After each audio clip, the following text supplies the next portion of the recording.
Hi, I'm Anthony Colaluca with Makino's EDM Applications Department. Today we're going to go over Energizer maintenance on our machines.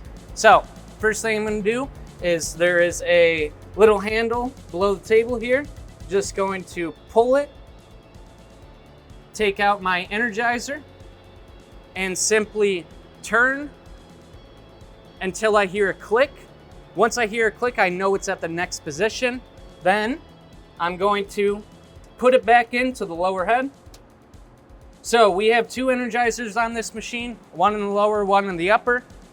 Just did the one in the lower. Now the one in the upper is the same idea, same process. Instead of the handle, we have a handle on the front here.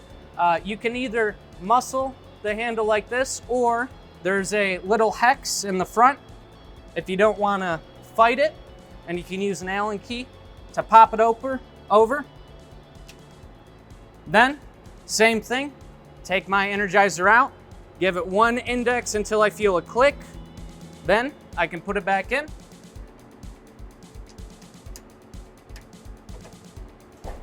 And we are done. And that was Energizer maintenance on the UX series machine.